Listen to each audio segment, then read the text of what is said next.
بسم اللہ الرحمن الرحیم۔ السلام علیکم ورحمۃ اللہ وبرکاتہ۔ بالآخر حکومت کی جانب سے عمران خان کو راستے سے ہٹانے والے بیانات دیے جانے کے بعد اب سپریم کورٹ پر حملے کا آغاز ہو چکا ہے۔ تاریخ میں پہلی بار عدلیہ میں بغاوت کا ماحول پیدا کر دیا گیا ہے۔ ججز کو لڑوانے کے لیے گھناؤنا کھیل شروع ہو چکا ہے، جبکہ بلاول زرداری نے 2 قدم آگے جا کر اسمبلی میں کھڑے ہو کر عدلیہ کے ججوں کو فرعون تک کہہ ڈالا ہے۔ یعنی جو اس بار اداروں میں بغاوت کی کوشش کروائی جا رہی ہے، اس سے یہ اندازہ ہوتا ہے کہ مافیا عمران کی دوبارہ آمد کو لے کر کتنی بے تاب اور بے چین ہے کہ اس نے اسمبلی کے فلور پر عدلیہ اور عمران خان کو برا بھلا کہنا شروع کر دیا ہے، اور بازاری زبانیں استعمال کرنے سے بھی دریغ نہیں کیا جا رہا۔ یہاں تک کہ چیف جسٹس کو یہ تک پیغام دیا جا رہا ہے کہ وہ اگر عمران کے خلاف فیصلہ نہیں دے سکتے تو وہ فوری طور پر ریزائن کر دیں، ورنہ سنگین نتائج بھگتنے کے لیے تیار ہو جائیں۔ پی ڈی ایم نے چیف جسٹس کے استعفے کی صورت میں فائز عیسیٰ کا انتظار کرنا شروع کر دیا ہے، اور پیغام دیا جا رہا ہے کہ 2 سال تک الیکشن رکوانے کے لیے عدلیہ کے مخصوص ججوں کو استعمال کیا جا سکتا ہے۔ کیا اس بار چیف جسٹس نے حکومت کے دباؤ میں آنے سے انکار کر دیا ہے؟ کیا اس بار جسٹس منیر کی تاریخ دوبارہ دہرائی جائے گی؟ کیا سپریم کورٹ اس بار اپنے اقدامات سے مولوی تمیز الدین کیس کا داغ دھو پائے گی؟ صدر پاکستان کو آخر یہ کیوں کہنا پڑا کہ آئین اس وقت خطرے میں ہے، حالات انتہائی خراب ہیں، انہیں اکتوبر میں بھی انتخابات خطرے میں نظر آ رہے ہیں؟ اگر ججوں نے آپس میں لڑنا بند نہ کیا تو عوام سڑکوں پر نکل کر بڑی لڑائی چھیڑ سکتی ہے۔ آئی ایم ایف نے حکومت کے ساتھ ایگریمنٹ کرنے سے انکار کر دیا ہے۔ وزیر برائے خزانہ کو یہ کیوں کہنا پڑا کہ آئی ایم ایف کا حکومت پر اعتماد ختم ہو چکا ہے؟ شہباز حکومت بے بسی کی تصویر بن چکی ہے۔ ایک طرف مفت آٹے کے نام پر لگنے والی لائنوں میں لوگ بھگدڑ سے جانے گنوا رہے ہیں، تو دوسری جانب مریم نواز کے جلسوں میں لوگوں کو بریانی کے ڈبے اور پیسے بانٹنے کا نہ صرف انکشاف ہوا ہے بلکہ لاکھوں کی بجلی چوری ہونے کی بھی اطلاع ہے۔ کہا جا رہا ہے کہ عدلیہ نے اس بار اگر تاریخی فیصلہ دے دیا تو مافیا کا حتمی کاؤنٹ ڈاؤن شروع ہو سکتا ہے۔ حالیہ صورتحال میں عمران خان کو سیکورٹی مزید ٹائٹ کرنے کا بھی کہا جا رہا ہے، اور معروف قانون دان اعتزاز احسن نے بیان دیا ہے کہ شریف خاندان کی جانب سے ججوں کو ریٹائرمنٹ کے بعد عہدے سے نوازنے کی روایت کچھ حاضر سروس ججوں کے دل میں شریفوں کی محبت پیدا کر سکتی ہے۔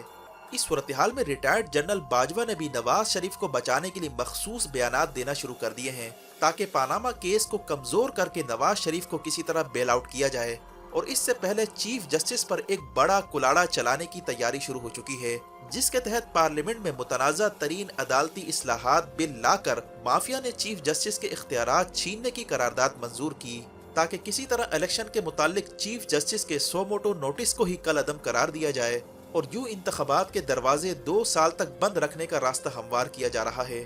اس دوران سعد رفیق کے ذریعے ایک بار پھر دھمکی آمیز پیغام دلوایا گیا کہ اگر عمران خان اقتدار میں آ کر ہمارے خلاف کارروائی نہ کرنے کی ضمانت دیں اور اسٹیبلشمنٹ کی ڈیمانڈ پوری کریں تو انہیں راستہ دیا جا سکتا ہے، بصورت دیگر عمران خان ہماری سوچ سے بھی دور جا سکتا ہے۔ یعنی عمران خان کو سعد رفیق کے ذریعے اشاروں کنایوں میں جان کی دھمکی دی گئی، لیکن اس وقت ملک بھر میں ایک بڑا آئینی بحران کھڑا ہو چکا ہے۔ عدلیہ اور مافیا کا ٹکراؤ ہونے جا رہا ہے۔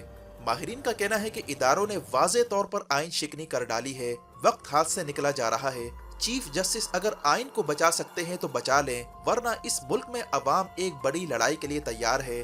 اور اسی کے متعلق صدر پاکستان کی زبان سے پہلی بار یہ الفاظ ادا ہوئے کہ اگر عدلیہ کے ججز مافیا کے ہاتھوں بلیک میل ہو جاتے ہیں یا عدلیہ کے ججز آپس کی لڑائی میں الجھ جاتے ہیں تو پھر خانہ جنگی کی کیفیت پیدا ہو سکتی ہے۔ اور غیر معمولی طور پر کامران خان نے چیف جسٹس عمر عطا بندیال کے نام ٹویٹ کرتے ہوئے یہ تک کہہ ڈالا کہ چیف جسٹس کو عدلیہ کے اس بحران سے نکلنے کے لیے فوری طور پر استعفیٰ دے کر قلمدان جسٹس فائز عیسیٰ کو تھمانا ہوگا، جن پر پی ڈی ایم نے غیر ضروری تکیہ کر رکھا ہے۔ اور پی ڈی ایم کے حلقوں میں یہ بات بھی زیر بحث ہے کہ جسٹس فائز عیسیٰ کے آتے ہی ہم 2 سال کے لیے نہ صرف الیکشن ملتوی کروا سکتے ہیں بلکہ نواز شریف اور دیگر لوگوں کے مقدمات ختم کروانے کے لیے اپیلیں دائر کر سکتے ہیں، جبکہ عین موقع پر شہباز حکومت کی جانب سے جسٹس فائز عیسیٰ کے خلاف کیس کو واپس لے لیا گیا ہے۔ پی ڈی ایم کی حرکتوں کی وجہ سے آنے والے ججز ابھی سے ہی متنازع ہونا شروع ہو گئے ہیں۔ جسٹس مندو خیل کے اختلافی نوٹ کو جس انداز میں اچھالا جا رہا ہے اور اچانک سے اختلافی نوٹ کو جس طرح منظر عام پر لا کر چیف جسٹس کی حیثیت کو متنازع بنانے کی کوشش کی گئی، اس پر اب سوالات کھڑے ہوتے جا رہے ہیں کہ کیا اس بار عدلیہ پر اسی طرح شب خون مارنے کی کوشش کی جا رہی ہے جس طرح انڈیا میں نریندر مودی نے جوڈیشری کو کنٹرول کرنے کے لیے ججوں کی آپس میں لڑائی کروائی، اور جس طرح اسرائیل میں جوڈیشری کو کنٹرول کرنے والا بل لایا گیا جس پر آج تک اسرائیل بھر میں شدید احتجاج جاری ہے، بھارت اور اسرائیل والا ماڈل کیوں اپنایا جا رہا ہے؟ کیا چیف جسٹس آف پاکستان اس بار ڈٹ چکے ہیں؟ کیا انہوں نے جسٹس منیر بننے سے انکار کر دیا ہے جس کی انہیں سزا دینے کی کوشش کی جا رہی ہے؟ واضح ہے کہ عدلیہ کی تاریخ کا ایک بھیانک واقعہ مولوی تمیز الدین کیس ہے جس سے آج تک عدلیہ جان نہیں چھڑا پائی۔ نظریہ ضرورت کے تحت اسمبلی تحلیل کرنے کے غیر آئینی اقدام کو جس طرح اس وقت کے جسٹس منیر نے جواز فراہم کیا اور مولوی تمیز الدین کی اسمبلی بحال کرنے کی درخواست کو مسترد کیا گیا، جس کے بعد مارشل لا اور غیر آئینی اقدامات کے دروازے کھلے، آج پھر اسی طرح کے حالات پیدا ہوتے جا رہے ہیں۔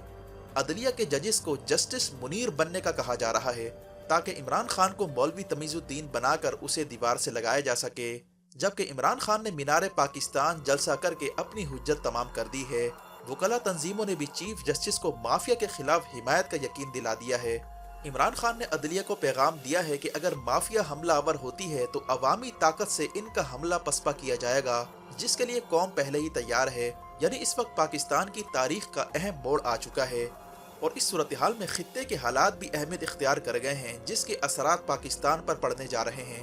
امریکی تھنک ٹینک نے حال ہی میں پاک چائنا تعلقات کو لے کر اسپیشل رپورٹ جاری کی ہے جس میں کہا گیا کہ چین کے مخالف ممالک یعنی امریکہ اور مغربی طاقتیں پاک چائنا تعلقات کے سخت خلاف ہیں۔ پاکستان پر یہ پریشر ہے کہ وہ چائنا سے دوری اختیار کرے اور خطے میں چین کے ملٹری الائنس کا حصہ نہ بنے، کیونکہ چائنا اور امریکہ تصادم کا خطرہ کافی حد تک بڑھتا جا رہا ہے۔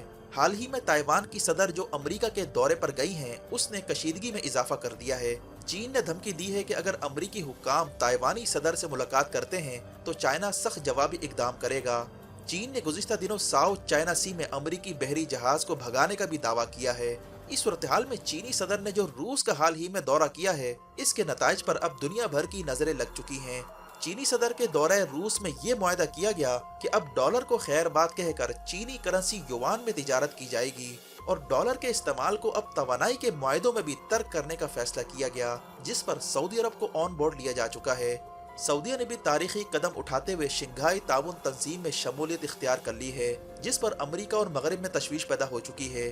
امریکی میڈیا میں تجزیے پیش کیے جا رہے ہیں کہ اب سعودی ولی عہد محمد بن سلمان ہاتھ سے نکلا جا رہا ہے، اور چین اور روسی کیمپ میں شمولیت اور یوان کرنسی میں تجارت بڑھانے پر رضامندی یہ وہ اقدامات ہیں جن کی وجہ سے پورے ریجن میں ہلچل پیدا ہو چکی ہے۔